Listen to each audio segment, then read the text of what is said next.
This Family Life News podcast is made possible by the support of listeners like you. It's the Noon Report from Family Life, bringing a Christian worldview to what's happening in New York, Pennsylvania, across the country, and around the world. Weather with Kevin Williams, plus special features and reports with the Family Life News team. Now, here's what's happening. Oh, Canada. Good afternoon. Welcome aboard. Canadian Prime Minister Mark Carney is at the White House this hour for high-level trade talks with President Trump. I guess he wants to make a deal. Everybody does. They all want to make a deal because we have something that they all want. Relations between Ottawa and Washington have soured of late due to recently imposed tariffs by the Trump administration. Commerce Secretary Howard Lutnick. They have been basically feeding off of us for decades upon decades upon decades. Mark Carney won the PM's race in part because of backlash against Trump's tariffs and taunts made by the commander-in-chief about making Canada our 51st state. Gridlock at the airport. That's the other big story today. Newark Liberty International Airport facing more delays and cancellations amid an ongoing shortage of air traffic controllers. Alaska Airlines CEO Ben Minicucci. We don't want to fly if there's any question whether safety is going to be put at risk. So what you do is you slow things down. You slow things down so you can operate safely. But those delays are just too long. Those delays could last into next week. Transportation Secretary Sean Duffy expecting to roll out a plan soon to overhaul America's aging air traffic control system. We have really old infrastructure in America. It hasn't been updated in the last 30, 40 years. It's a sign that we have a frail system in place, and it has to be fixed. Last week, air traffic control screens went dark for 90 seconds at the Newark airport. That means there were no eyes or ears on airplanes. Aviation expert Jeff Guzzetti. 90 seconds is a lifetime for an air traffic controller. Even though it was a scary situation, pilots are trained to handle air traffic control outages if they lose communications. The Transportation Secretary says planes were never in any danger during that outage because backup systems were in place. The Real ID deadline is tomorrow. All states must comply. Travel experts warn if you're not Real ID compliant and you try to board a flight tomorrow, you're going to get some additional screening at the checkpoint, and they're going to have to do some additional identity verification checks. So that can slow you down quite a bit. I don't know that they're going to board them, and that's what's going to be very, very upsetting, and there's going to be a lot of screaming and gnashing of teeth and ranting and raving Wednesday at the airport. Real ID is an enhanced security driver's license that'll be necessary to board flights or enter some federal buildings. It was approved after 9/11, but is only now being implemented. The White House offering those in this country illegally a one-way plane trip home and $1,000 if they self-deport. What we thought we'd do is a self-deport, where we're going to pay each one, and we're going to get them a beautiful flight back to where they came from. Correspondent Christopher Cruz. President Trump said people who leave voluntarily would have a chance to return legally. We're going to work with them so that maybe someday, with a little work, they can come back in if they're good people, industrious people that could love our country. An immigrant activist says the administration may have put the offer on the table because immigration agents can't arrest and remove as many people as the president has promised. Christopher Cruz, Washington. Catholic cardinals are poised to begin the solemn process of selecting a new pope. It's called the Conclave, and it commences tomorrow. The Vatican says all 133 cardinals with voting rights, that is, all those under the age of 80, are now in Rome. On Wednesday, they will file into the Sistine Chapel and there, under Michelangelo's luminous frescoes, begin voting until one of them wins the two-thirds majority. That means he is the successor to Pope Francis. Vicky Barker at the Vatican. Tensions are high in the Holy Land. The Israeli cabinet's approved a plan to expand the war against Hamas in Gaza.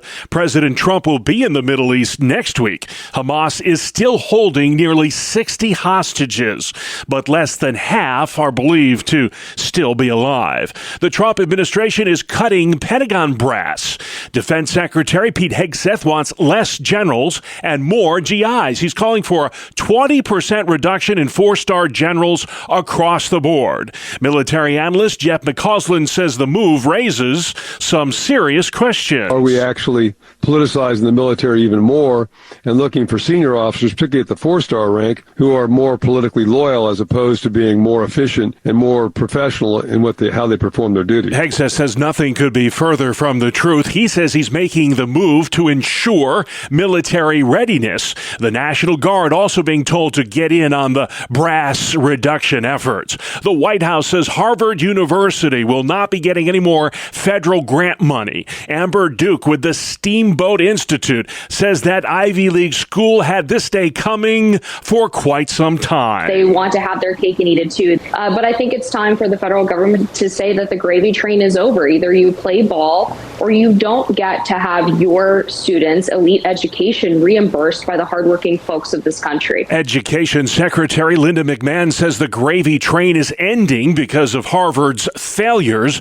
at combating anti-Semitism on campus. President Trump signed an executive order that bans gain-of-function research. This research makes pathogens more virulent, transmissible, and deadly.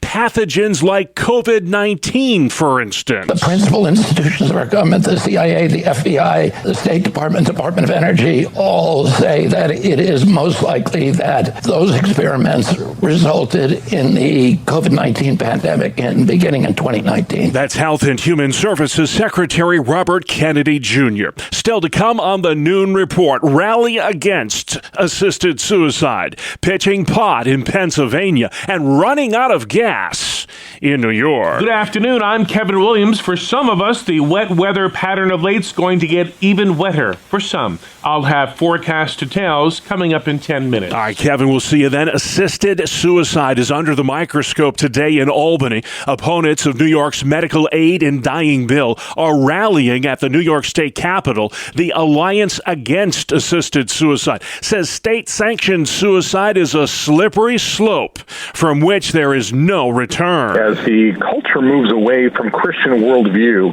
it has a harder and harder time understanding why we're so opposed to the notion of assisted suicide. Jason McGuire at New York Families. We believe that all life comes from God. He is the giver and taker of it. But even with faith arguments aside, there are reasons to oppose assisted suicide. Pro-life activists argue doctor-prescribed death can lead to elder abuse and puts a bullseye on the backs of the disabled.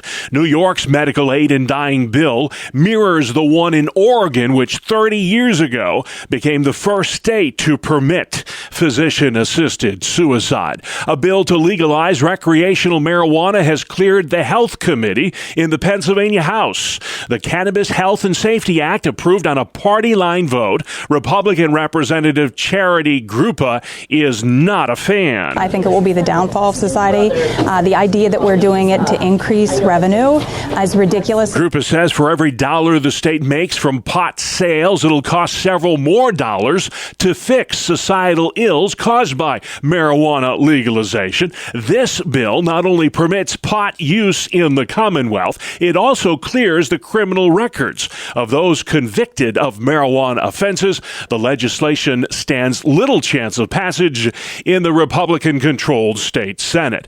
A drugstore chain is leaving New York. That story from Family Life's Dee Haley. Rite Aid officials have announced that the pharmaceutical giant is pulling out of New York State. In a letter to employees, it was announced yesterday, Rite Aid is continuing to experience financial challenges and will cease all operations at certain facilities. The move will reportedly close 73 pharmacies across western New York and 13 in Buffalo after the chain closed 8 locations in the area last year. It comes as Rite Aid files for Chapter 11 bankruptcy for the second time in 2 years. Mass layoffs are expected to begin next month. Dee Haley, Family Life News. The Greece New York School District is rolling out a brand new student screening system in the fall. It'll detect things like weapons and cell phones. All students are required to undergo the screening before they can enter a school building. An informational meeting about the technology happens May 21st at 6:30 p.m. at the Arcadia Middle School. Human remains found in a basement may be linked to a serial killer in Niagara Falls, New York. Neighbors tell WIVB they can't believe this. Just hearing about it would have been shocking, but living next door is insane. Like living next to ghosts. Really, I live next door to a killer. It was crazy to think about, like, human remains found in a basement. Niagara Falls police say the suspect, 61-year-old Richard Fox, rented an apartment in the home on Orleans Avenue. He's currently in jail awaiting trial for 2 other murders. Fox is also a convicted sex offender. New York Congresswoman Elise Stefanik says she is strongly considering a run for governor next year. Sarah Lee Kessler has our report. Stefanik, a 40-year-old Harvard University graduate, says she's taking a hard look at it and says the outpouring of support has been tremendous. It comes after the rural New York Republicans' nomination to become America's United Nations ambassador fell through earlier this year because President Trump wanted her to stay in Congress, which has a thin GOP margin. Stefanik believes she can beat Democratic incumbent Kathy Hochul, who says, "Bring it on." I'm Sarah Lee Kessler. Pennsylvania politicians have renewed their call to make college more affordable. Family Life's Brian Query continues our coverage. It's called the Pennsylvania Promise, a series of bills that would provide funding for higher education to students who come from families earning $110,000 or less. According to Representative Jordan Harris, the goal of the bills is to remove the burden and hurdle of finance for anyone qualified who wants to go on to higher education in any community college, state school, or state-related university. Supporters of the Pennsylvania Promise have introduced similar legislation on multiple occasions since 2018. Brian Query, Family Life News. A bill pending in the New York Assembly incentivizes residents to give up their gas-powered lawnmowers in favor of electric-powered ones. Jack Hyla with Ace Hardware in Parenton tells WROC newer electric mowing machines are proving popular this spring. Today's electric mowers are really as powerful as any gas mower in America. A lot less maintenance. You don't have to worry about spark plugs, buying gas, changing the oil, all that stuff. It's quiet. My neighbors don't even know I'm mowing the lawn. The state Senate's passed a bill that sets up a rebate program so residents have an easier time of it going electric. That program offers up to 70% back on the purchase of a new electric mower, weed whacker, or chainsaw. State-run prisons in New York say they're finally able to alleviate some of the burden that local jails have incurred as a result of that 3-week wildcat strike. The county jails have been overrun with inmates because the state prisons were not able to accommodate them amid a staffing shortage caused by the strike. Monroe County Sheriff Todd Baxter. We are literally just getting by right now. We've probably taxed our staff as much as we can tax them. It's costing us about $45,000 a day in funds, Monroe County taxpayer funds. 2,000 inmates are awaiting transfer from county jails to state prisons. Governor Hochul fired 2,000 prison guards after that statewide corrections officers strike back in February and March. Today is National Nurses Day, a day set aside to honor those healthcare professionals who are very much on the front lines of our healthcare industry. Nurses comprise the largest component of the healthcare workforce. There are roughly 4.5 million registered nurses in the country today. Sports next. It's the 2-minute drill on Family Life. Good afternoon, I'm Randy Snavely. Bob, the Knicks were down 20 points in the third quarter, and star center Karl Anthony Towns was in foul trouble. I gave up on them. I turned the TV off. Figured the Celtics are up 1. Boy, was I wrong. New York stormed all the way back and shocked the season. Boston 108-105 in overtime. OG Anunoby knocked down 6 threes and finished with a playoff career-high 29 points. Jalen Brunson also scored 29. Game 2 tomorrow night in Boston. The other contest was in Oklahoma City, where the top-seeded Thunder also lost. Aaron Gordon nailed a three-pointer with under 3 seconds to play, and Denver pulled off the upset 121-119. Nikola Jokic, wow, 42 points, 22 rebounds in the victory. Baseball. The Padres scored late to come back and beat the Yankees 4-3. Machado and Bogarts both drove in runs in the 8th to claim the victory. The Mets got a 3-run shot from Francisco Lindor in the 7th inning, and the Amazons held on to win 5-4 against the D-backs. Pete Alonso a 2-run blast in the 4th. Pirates couldn't hold off the Cardinals in St. Louis. Wilson Contreras hit the go-ahead 2-run shot in the 6th. 6-3 the final. Elsewhere, KC shut out the White Sox 3-0. The A's edged the Mariners in 11, 7-6. Atlanta shut out the Reds 4-zip. The Cubs 9-2 winners over the Giants. The Dodgers won 7-4 over Miami, and the Astros fell to the Brewers 5-1. On the ice, the Maple Leafs grabbed a 1-0 lead in their best-of-7 series with the Florida Panthers. 5-4 your final. That is a look at sports. Thank you, Randy. Man, still to come on the Noon Report, the President and the Prime Minister. Papal Conclave begins tomorrow, and Flight Mare at Newark. Welcome to Breakpoint, a daily look at an ever-changing culture through the lens of unchanging truth. For the Colson Center, I'm John Stonestreet. As I said recently on another Breakpoint commentary, there will be a point at which the world will need to reckon with just how, over the last decade, an obviously unscientific claim that men can become women and vice versa birthed an obviously anti-scientific movement that then won the endorsement of so much of the scientific and medical community in the developed world. And a major part of this story will be how dissent was silenced. Last week, the University of Louisville agreed to pay nearly $1.6 million in damages and attorney's fees to Dr. Alan Josephson.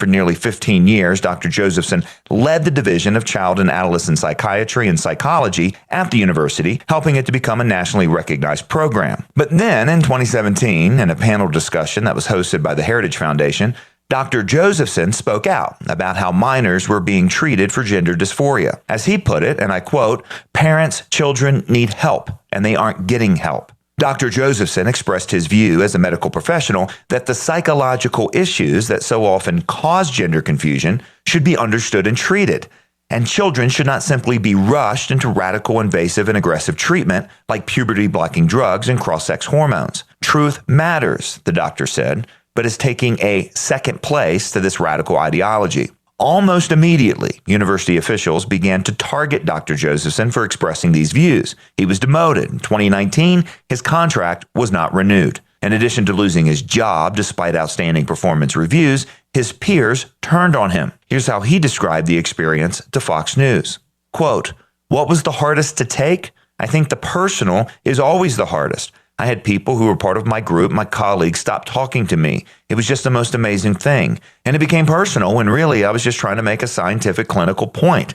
No one came to talk to me about it. No one even asked me, what is your view on this? They just assumed the worst." End quote.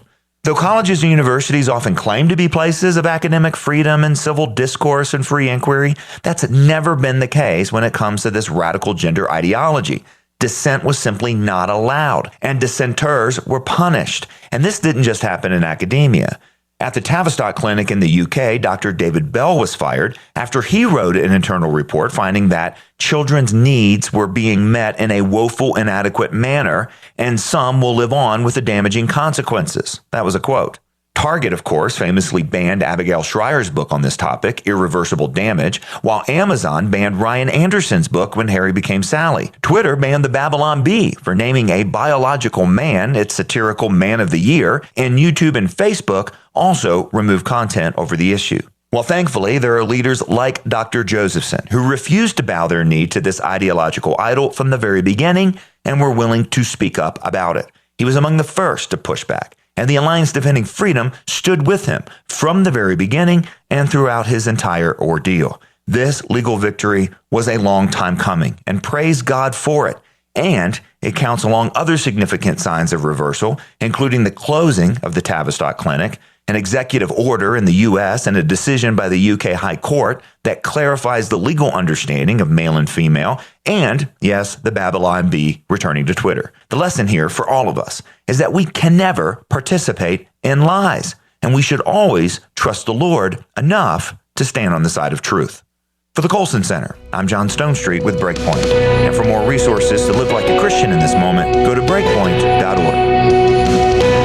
right, thank you, John. Rain, go away. Kevin Williams has the forecast next. Here is your family life weather forecast. Mainly cloudy today, tonight, and tomorrow, with showers, localized downpours, and thunderstorms. Some of the heftiest rains will likely fall across parts of central New York and Finger Lakes. High temperatures today, 60s and low 70s. Low temps tonight, mid-40s to mid-50s. Highs tomorrow in the 60s. Thursday will be a cooler day, partly sunny far western New York and western Pennsylvania. Farther east, cloudy with showers possible, and highs in the 50s and low 60s. All right, Kevin, thank you. This is the Noon Report. I'm your host, Bob Price, and here's what's happening Tuesday, the 6th of May. The Prime Minister of Canada at the White House today for high-stakes trade talks. President Trump says our neighbor to the north wants to make a deal amid the ongoing tariff tit-for-tat. When asked what he expects from his visit with Canada's new Liberal Party Prime Minister Mark Carney, President Trump said, I don't know, he's coming to see me. I'm not sure what he wants to see me about, but I guess he wants to make a deal. Everybody does. They all want to make a deal because we have something that they all want. The president did praise Carney last week, and Carney said of his phone call with the president that it was very constructive. He said his government will fight to get the best deal for Canada, that he knows the discussions will not be easy. But as for Canada becoming the U.S.'s 51st state, Carney has said this will never happen. Jessica Rosenthal at Fox News. The White House says illegal immigrants can get $1,000 if they self-deport using a government app. The app's available through the Department of Homeland Security. The Department of Homeland Security says it costs them about $17,000 to deport a single undocumented immigrant. This new policy would be considerably cheaper. They want to offer a $1,000 stipend and travel assistance for migrants who would choose to self-deport instead and return to their home country on their own accord. This would also allow those people to apply to come back into the country legally later instead of facing the years-long ban that comes with being removed. It's all part of the administration's effort to accelerate deportations overall, one of the president's core campaign promises. NBC's Garrett Hake. There's gridlock at one of America's busiest airports. We're talking Newark Liberty International Airport in New Jersey, still reeling from delays and cancellations after potentially dangerous equipment malfunction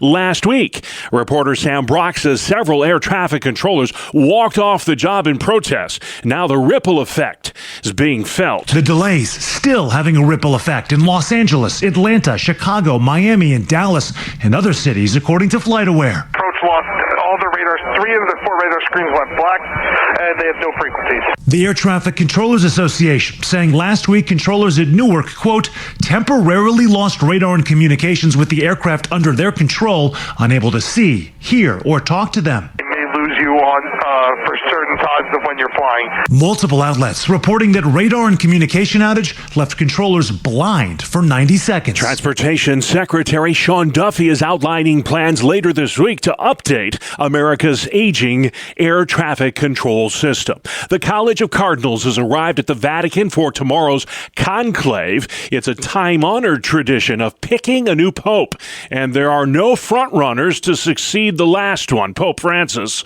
New York Archbishop Timothy Dolan. Well, I hope there's a pope that is like Jesus, because the pope is supposed to be the vicar of Christ on earth. Fordham University Catholic scholar David Gibson. If you're not going to get another Francis, you still want someone, maybe in a quieter way, knows how to reach out to people, knows how to touch people's hearts, not just talk to their heads. 133 cardinals will take part in the election of a new pope. It takes a 2/3 majority to win. President Trump says he wants to reopen Alcatraz, but is that feasible? Correspondent Elizabeth Cook takes a closer look. More than 1 million tourists take a boat from San Francisco to Alcatraz each year. In the 1940s and 50s, there was no prison harsher than Alcatraz. It's a small prison. Its maximum capacity was 336. John Martini gave tours for the National Park Service, which took over what remains of the site. Is Alcatraz in any way, shape, or form ready to be a prison right now? No, there's no running water, there's no sanitation, there's no heat. Gone, too, would be the $60 million tourism dollars generated for the National Park Service and its partners. That's Elizabeth Cook in San Francisco. You're listening to the Noon Report on Family Life. Using the universal love of a friendly therapy dog to break down barriers to the gospel. That's the premise behind a national ministry known as Canines for Christ. And today on Hometown Heroes, we hear from Jessica Vamos with the Keystone chapter of Canines for Christ, serving Cambria, Huntington, and Blair counties in Pennsylvania. I was thinking a loving dog is a bit Christ-like. It takes you as you are. It loves you. Kind of a parallel there, it seems. Yes, absolutely. Canines for Christ, I would agree that the image of a dog or the selfless love a dog gives to humans or even other animals is absolutely the perfect image of Christ.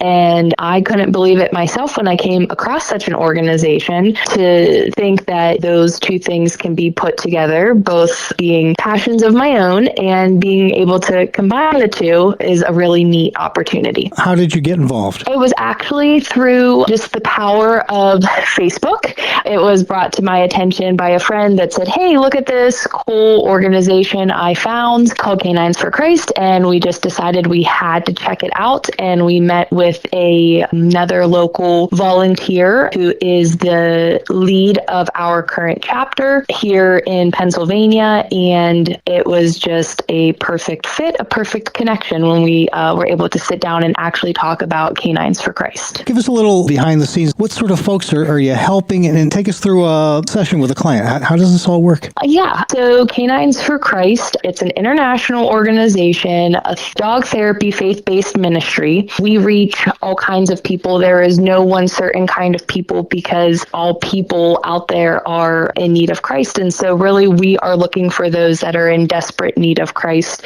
And so we've done visits with children within schools. We've done visits with the elderly within nursing homes.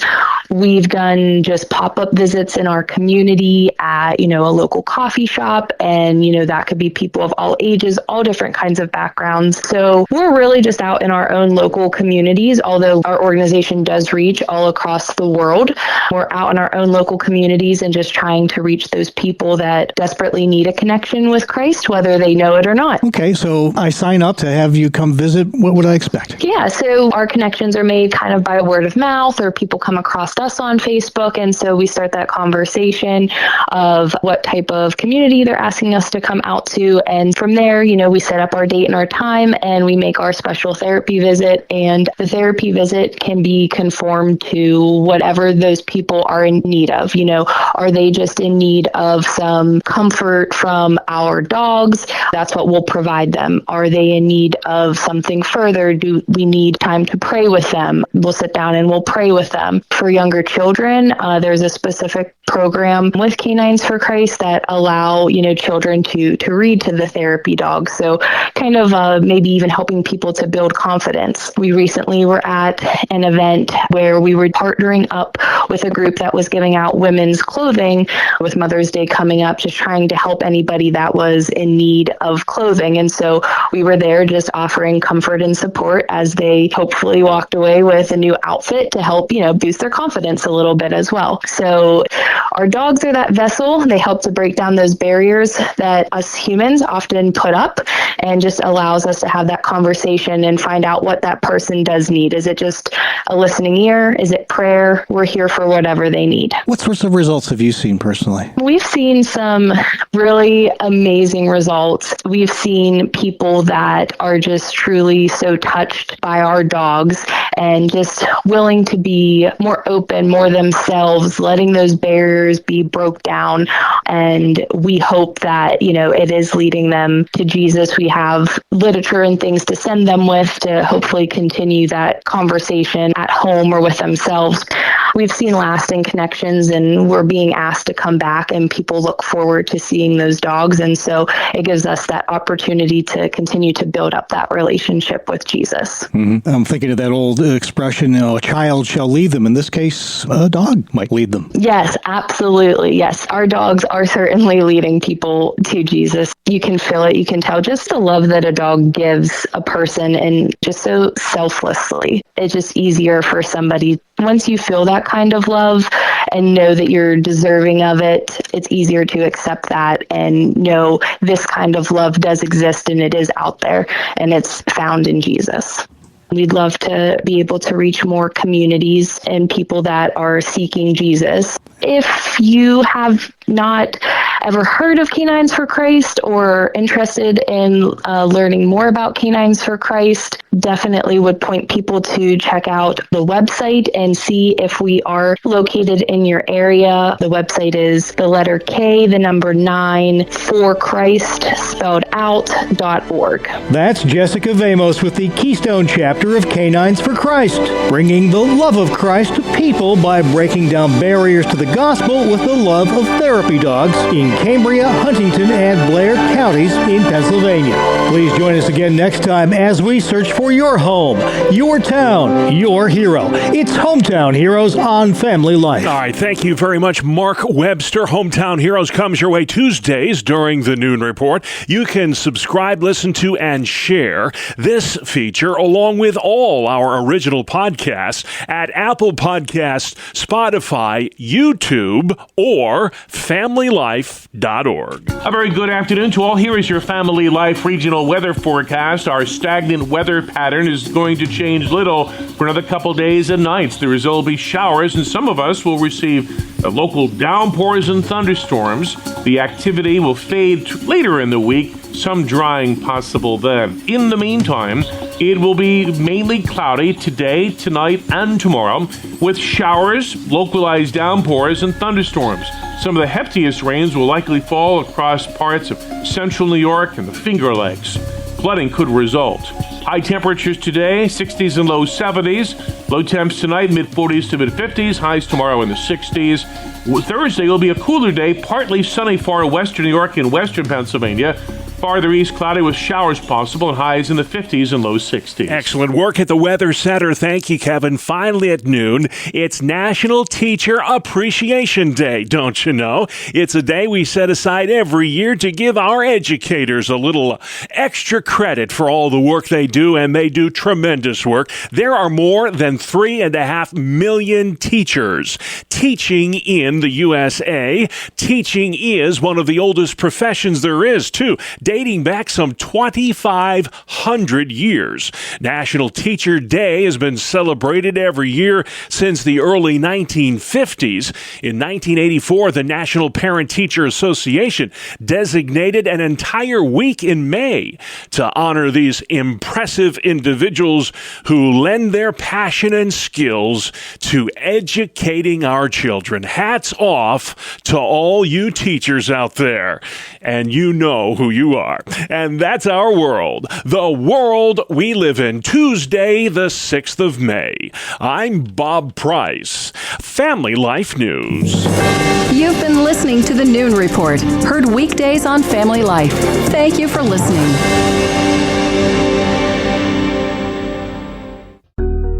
Thank you for listening to this Family Life News podcast.